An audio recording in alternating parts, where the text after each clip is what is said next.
భారతదేశం పరిమాణం మరియు ఉనికి. భారతదేశం ప్రపంచంలోని ప్రాచీన నాగరికతల్లో ఒకటి. భారతదేశం ప్రపంచంలోని ప్రాచీన నాగరికతల్లో ఒకటి.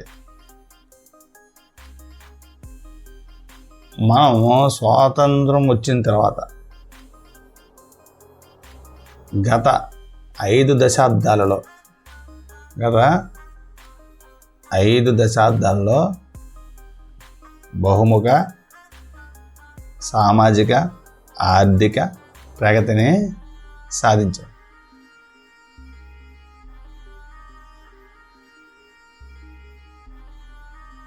అయితే వ్యవసాయం, పరిశ్రమలు, సాంకేతిక మరియు మొత్తం ఆర్థిక అభివృద్ధి రంగాల్లో విశేషమైన పురోగతిని ప్రదర్శిస్తూ ముందుకు సాగింది. అయితే ప్రపంచ చరిత్రలో భారతదేశం గుర్తించదగిన స్థానాన్ని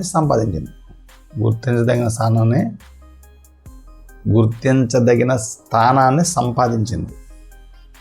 అయితే భారతదేశం అంటే ఉనికి ఏంటి?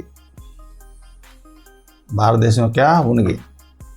భారతదేశం ఒక విశాలమైన దేశం. ఇది మన భూమి మీద చూసుకుంటే పూర్తిగా ఎక్కడుంది? ఇది ఉత్తరార్ధగోళంలో ఉంది. ఎక్కడుంది? ఉత్తరార్ధగోళంలో ఉంది.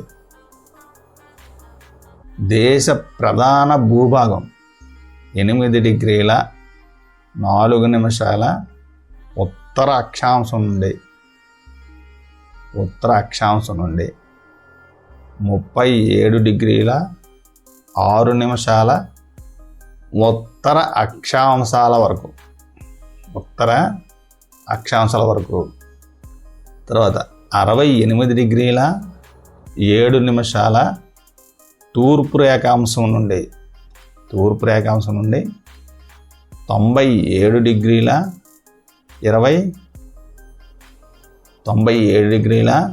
25 నిమిషాల తూర్పు రేఖాంశాల వరకు విస్తరించి ఉంది. అది కర్కాటక రేఖ ఎంత?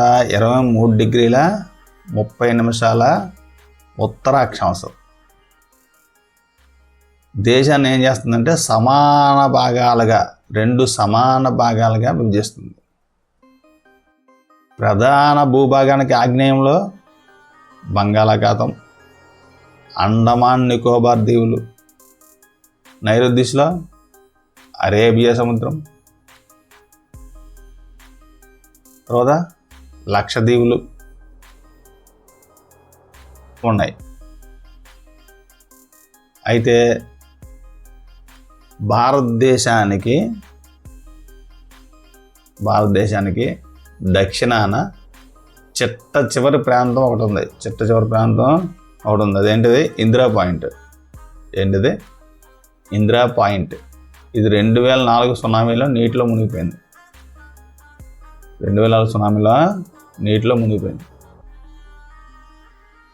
అయితే ఈ అక్షాంశాలు రేఖాంశాలు ఎలా గుర్తిస్తామంటే, ఇవి మనము భూమధ్య రేఖ నుండి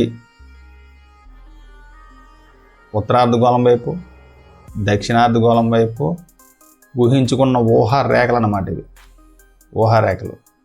వాటిని ఏమంటారు? అక్షాంశాలు అంటారు. అంటే అక్షాంశాలు అంటే అడ్డంగా ఉండే రేఖలు.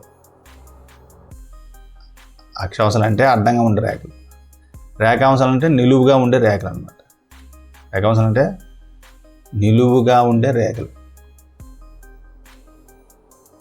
దీని ద్వారా మనం భూమి మీద మన యొక్క స్థానాన్ని గుర్తించవచ్చు. మన భారతదేశం యొక్క స్థానాన్ని గుర్తించవచ్చు.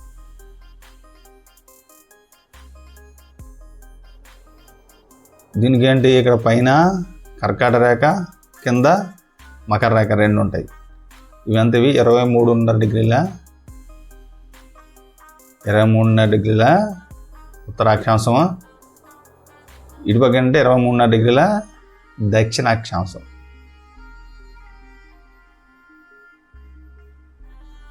అయితే పరిమాణం ఏంటి? భూమి యొక్క, మన భారతదేశం యొక్క పరిమాణం ఎంత తీసుకుంటే, భారతదేశం భూభాగం 3.28 మిలియన్ చదరపు కిలోమీటర్లు. 3.28 మిలియన్ చదరపు కిలోమీటర్లు. 3.28 మిలియన్ చదరపు కిలోమీటర్ల విస్తీర్ణం ఉంది. భారతదేశం మొత్తం వైశాల్యం ప్రపంచం మొత్తం భూభాగంలో 2.4%. 2.4%.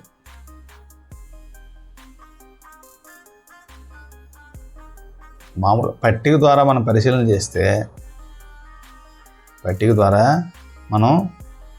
చేస్తే, అంటే 2015 United nations demographic year book దీని ప్రకారం ప్రపంచంలో 7 అతిపెద్ద దేశాలను మనం తీసుకుంటే, అందులో భారతదేశం ప్రపంచంలో 7వ అతిపెద్ద దేశం. 7వ అతిపెద్ద దేశం అని స్పష్టమవుతుంది. భారతదేశం దాదాపు 15,200 కిలోమీటర్ల భూ సరిహద్దు కలిగి ఉంది. భూ సరిహద్దు ఎంత? 15,200 కిలోమీటర్లు. అండమాన్ నికోబారు, లక్షద్వీపులతో సహా ప్రధాన భూభాగం యొక్క తీర ప్రాంతం ఎంత? తీర ప్రాంతం యొక్క మొత్తం పొడవు ఎంత అంటే 7,516.6 కిలోమీటర్లు. 7,516.6 కిలోమీటర్లు. అయితే భారతదేశానికి వాయువ్యాన, ఉత్తరాన మరియు ఈశాన్య దిశల్లో తరుణ ముడత పర్వతాలు సరిహద్దులుగా ఉన్నాయి. తరుణ ముడత పర్వతాలు. తరుణ అంటే యంగర్ అన్నమాట. ముడత పర్వతాలు సరిహద్దులుగా ఉన్నాయి. దాదాపు 22 డిగ్రీల ఉత్తరాక్షాంశానికి దక్షిణంగా దీని విస్తీర్ణం తగ్గడం ప్రారంభమై హిందూ మహాసముద్రం వైపు విస్తరించి దానిని 2 సముద్రాలుగా, పశ్చిమాన అరేబియా సముద్రము మరియు తూర్పున బంగాళాఖాతంగా విభజిస్తుంది. పశ్చిమాన అరేబియా సముద్రము, తూర్పున బంగాళాఖాతంగా విభజిస్తుంది. ప్రధాన భూభాగం యొక్క అక్షాంశ రేఖాంశ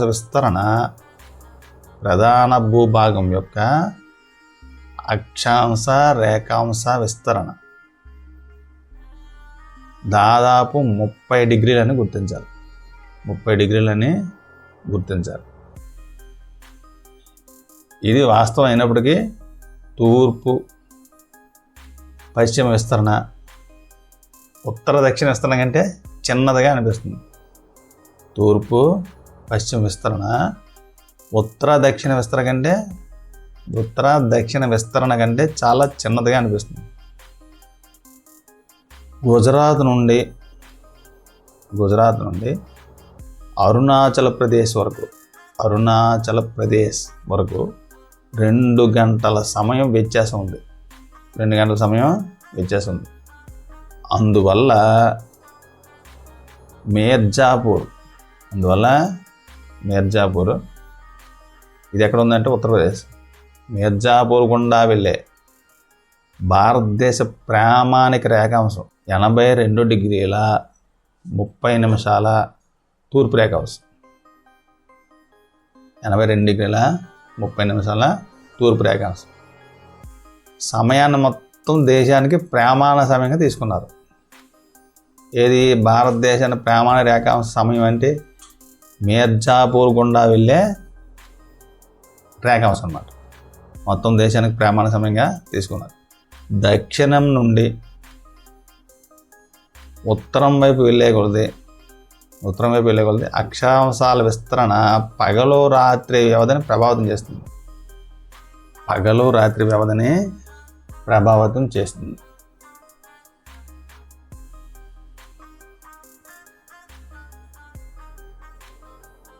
అయితే తూర్పు పశ్చిమాసియా మధ్య కేంద్ర స్థానంలో, అంటే భారతదేశం ప్రపంచం పరంగా చూస్తే తూర్పు పశ్చిమాసియా మధ్య కేంద్ర స్థానంలో భారత భూభాగం ఉంది. ఆసియా ఖండపు దక్షిణ దిశలో విస్తరించిన భాగమే భారతదేశం. ఆసియా ఖండపు దక్షిణ దిశలో విస్తరించిన భాగమే భారతదేశం. హిందూ మహాసముద్రం గుండా పశ్చిమాన ఐరోపాను, తూర్పున ఆసియా దేశాలను కలిపే ప్రయాణ మార్గాలకు భారతదేశం వ్యూహాత్మక కేంద్రంగా ఉంది. దక్కన్ ద్వీపకల్పం హిందూ మహాసముద్రంలోకి పొడుచుకొచ్చిందని మనం గమనించాలి. దీనివల్ల భారతదేశం యొక్క పశ్చిమ తీర, పశ్చిమ ఆసియా, ఆఫ్రికా, ఐరోపాలతోనూ, తూర్పు తీరం, ఆగ్నేయ, తూర్పు ఆసియా దేశాలతోనూ సన్నిహిత సంబంధాన్ని ఏర్పరచుకోవడానికి దోహదపడింది. ఏంటిది? భారతదేశ పశ్చిమ తీరం, పశ్చిమాసియా, ఆఫ్రికా, ఐరోపాలతోని, తర్వాత తూర్పు తీరం ఏంటి? ఆగ్నేయ, తూర్పు ఆసియాతోనూ సన్నిహిత సంబంధం ఏర్పరచడానికి దోహదం చేస్తుంది. భారతదేశం వల్లే హిందూ మహాసముద్రంలో మరే దేశానికి సుదీర్ఘ తీర ప్రాంతం లేదు. వాస్తవానికి హిందూ మహాసముద్రంలో భారతదేశానికి ప్రముఖ స్థానం ఉంది. కాబట్టి ఈ మహాసముద్రానికి భారతదేశం పేరు పెట్టడం సమర్థనీయం. 1869లో సూయిజ్ కాలువ అందుబాటులోకి రావడం వల్ల భారతదేశానికి ఐరోపానికి మధ్య దూరం ఎంత తగ్గిందంటే 7,000 కిలోమీటర్లు తగ్గింది. భారతదేశానికి ఐరోపాకి మధ్య దూరం 7,000 కిలోమీటర్లు తగ్గింది. బయటి ప్రపంచంతో భారతదేశం యొక్క సంబంధాలు అనేక యుగాలుగా కొనసాగుతున్నాయి. సముద్ర మార్గాల ద్వారా కంటే భూమార్గాల ద్వారా ఏర్పడిన సంబంధాలు ప్రాచీనమైనవి. సముద్ర మార్గాల ద్వారా కంటే భూమార్గాల ద్వారా ఏర్పడిన సంబంధాలు ప్రాచీనమైనవి. ఉత్తరాన పర్వతాల మధ్య ఉన్న అనేక కనుమలు ప్రాచీన కాలం నుండి ప్రయాణికులకు మార్గాలుగా ఉన్నాయి. కానీ సముద్ర మార్గము చాలా కాలం పాటు అలాంటి చర్యలను నిరోధించామట. అయితే ప్రాచీన కాలం నుండి భావాల వస్తు మార్పిడికి ఈ మార్గాలు దోహదపడ్డాయి.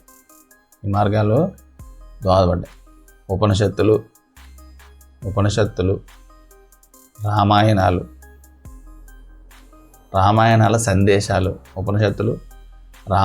సందేశాలు, పంచతంత్ర కథలు, భారతీయ సంఖ్యామానం మరియు దశాంతపత్తి ఇలాగే ప్రపంచంలోని అనేక ప్రాంతాలకు చేరాయి. సుగంధ ద్రవ్యాలు, సన్నని జిలుగు వస్త్రం, మజిలిన్ అంటారు దీన్ని, మస్లిన్, మరియు ఇతర సరుకులు భారతదేశం నుండి వివిధ దేశాలకు తీసుకెళ్లారు. ఇంకోవైపు ఏంటంటే పశ్చిమాసియాలో గ్రీకు వాస్తు శిల్పకళ పద్ధతులైన గుమ్మటం మరియు మినారైట్లు మన దేశంలోని వివిధ ప్రాంతాల్లో కనిపిస్తాయి. అయితే భారతదేశం యొక్క పొరుగు దేశాలు ఏంటండి చూస్తే దక్షిణాసియాలో భారతదేశం ఒక వ్యూహాత్మక స్థానాన్ని ఆక్రమించింది. వ్యూహాత్మక స్థానాన్ని ఆక్రమించింది. భారతదేశంలో 28 రాష్ట్రాలు 8 కేంద్రపాలిత ప్రాంతాలు ఉన్నాయి.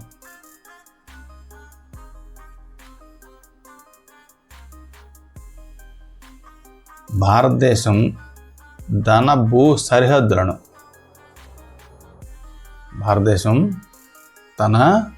భూ సరిహద్దులను వాయువ్యంలో పాకిస్తాన్ మరియు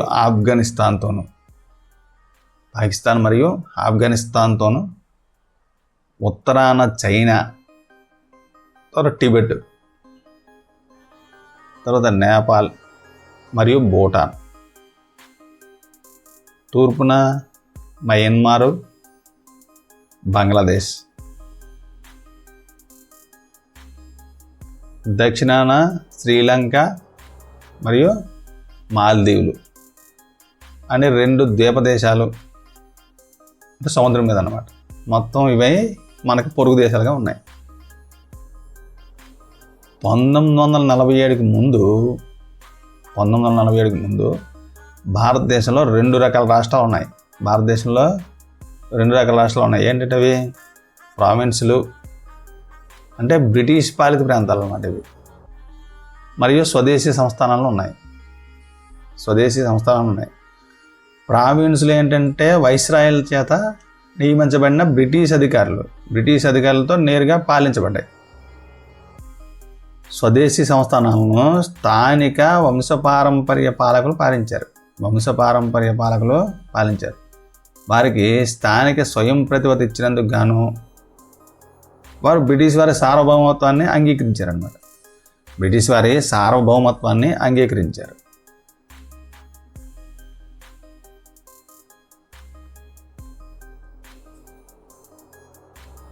అయితే పాక్ జలసంధి, మన్నార్ సింధు శాఖ ద్వారా ఏర్పడిన సన్నని సముద్ర కాలువ ఏం చేస్తుందంటే శ్రీలంకను భారతదేశం నుండి వేరు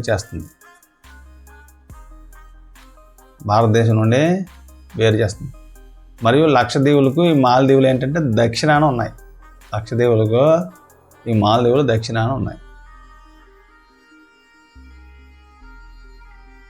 భారతదేశానికి తన పొరుగు దేశాలతో బలమైన భౌగోళిక చారిత్రక సంబంధాలు ఉన్నాయి. స్కూల్ భువన్ అనేది దేశంలోని సహజ వనరులు,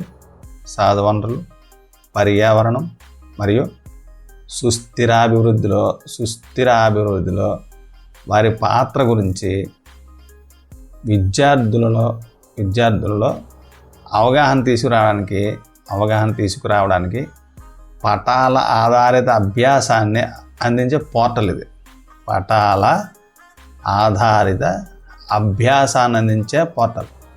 దీన్ని ఏంటంటే NCERT సిలబస్ ఆధారంగా, అంటే విద్యా ప్రణాళిక ఆధారంగా భువన్ NRSC ISRO యొక్క సౌజన్యంతో రూపొందించారు. NRSC ISRO యొక్క సౌజన్యంతో రూపొందించారు. మాధ్యమిక విద్యాస్థాయికి సంబంధించి వివిధ భారతదేశ పటాలను అన్వేషించవచ్చు. దీనికి ఒక వెబ్సైట్ కూడా ఇవ్వడం జరిగింది. ఇప్పుడు కొన్ని ఏంటంటే క్వశ్చన్ రూపంలో ఉన్నాయి, అవి చూద్దాం. భారతదేశ ప్రామాణిక రేఖాంశంగా 82 డిగ్రీల 30 నిమిషాల తూర్పు రేఖాంశాన్ని ఎందుకు ఎంపిక చేశారు? భారతదేశ ప్రామాణిక రేఖాంశంగా 82 డిగ్రీల 30 నిమిషాల తూర్పు రేఖాంశాన్ని ఎందుకు ఎంపిక చేశారు అంటే, ఎందుకంటే ఇది దాదాపు భారతదేశం మధ్యలో ఉంది. తర్వాత పగలు మరియు రాత్రి వ్యవధుల మధ్య వ్యత్యాసం కన్యాకుమారిలో తక్కువగాను కాశ్మీర్లో ఎక్కువగాను ఎందుకు ఉంటుంది? కన్యాకుమారిలో తక్కువగాను కాశ్మీర్లో ఎక్కువగాను ఎందుకు ఉంటుంది అంటే కాశ్మీరు భూమధ్యరేఖకు దూరంగా ఉంది. కాశ్మీరు భూమధ్యరేఖకు దూరంగా ఉంది కాబట్టి కన్యాకుమారితో పోలిస్తే పగలు మరియు రాత్రి తేడాలు ఎక్కువగా ఉంటాయి. పగలు మరియు రాత్రి తేడాలు ఎక్కువగా ఉంటాయి. ఇంకో క్వశ్చన్ ఏంటంటే పశ్చిమ మరియు తూర్పు తీరాల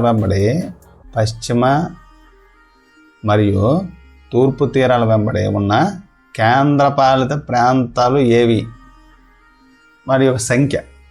కేంద్రపాలిత ప్రాంతాల యొక్క సంఖ్య అడిగితే భారతదేశం యొక్క పశ్చిమ తీరంలో కేంద్రపాలిత ప్రాంతాలు ఏమున్నాయి? డయ్యూ మరియు డామన్ ఒకటి, దాద్రా మరియు నగర్ హవేలీ,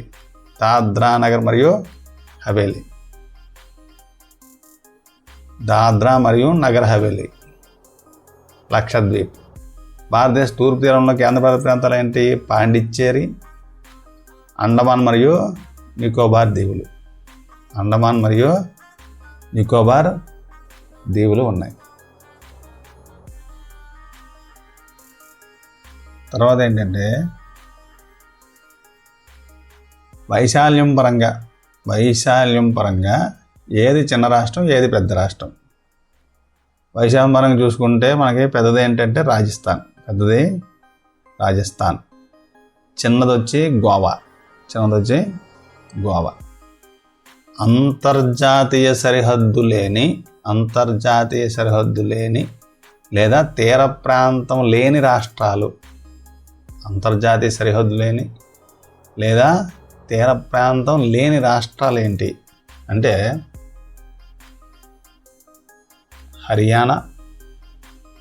హర్యానా, మధ్యప్రదేశ్, ఛత్తీస్గఢ్, జార్ఖండ్, తెలంగాణ.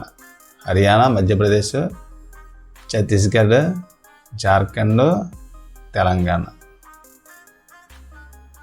పాకిస్తాను, చైనా, మయన్మారు మరియు బంగ్లాదేశ్. పాకిస్తాను, చైనా, మయన్మారు మరియు బంగ్లాదేశ్లతో ఉమ్మడి సరిహద్దులను కలిగి ఉన్న రాష్ట్రాలు 4 సమూహాలుగా చెప్పండి అంటే ఉమ్మడి సరిహద్దులను కలిగి ఉన్న రాష్ట్రాలను 4 సమూహాలుగా చెప్పండి అంటే మొదటిది వచ్చి పాకిస్తాన్ పరంగా చూస్తే జమ్మూ అండ్ కాశ్మీరు, పంజాబు, రాజస్థాన్ 3 ఉన్నాయి. పంజాబ్ మరియు రాజస్థాన్. తర్వాత చైనాతో చూస్తే జమ్మూ అండ్ కాశ్మీరు, హిమాచల్ ప్రదేశ్, ఉత్తరాఖండ్, సిక్కిము, అరుణాచల్ ప్రదేశ్. తర్వాత మయన్మార్ పరంగా చూసామనుకోండి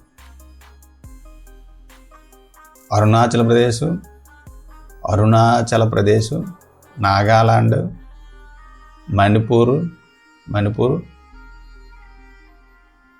తర్వాత బంగ్లాదేశ్ పరంగా చూస్తే మేఘాలయ, అస్సాం, వెస్ట్ బెంగాల్, త్రిపుర. ఇవి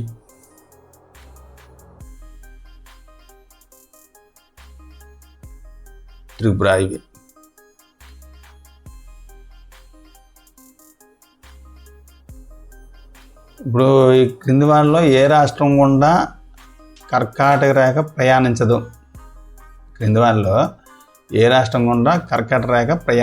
అంటే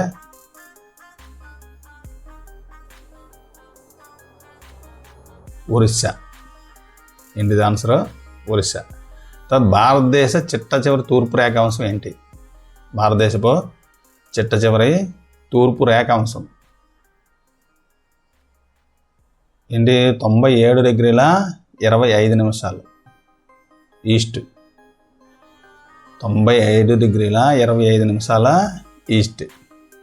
తర్వాత ఉత్తరాఖండ్, ఉత్తరప్రదేశ్, బీహారు, పశ్చిమ బెంగాల్ మరియు సిక్కింలతో ఉమ్మడి సరిహద్దు కలిగి ఉన్న దేశం. ఉత్తరాఖండ్, ఉత్తరప్రదేశ్, బీహారు, పశ్చిమ బెంగాల్ మరియు సిక్కింలతో ఉమ్మడి సరిహద్దు కలిగి ఉన్న దేశం ఏంటి అంటే నేపాల్.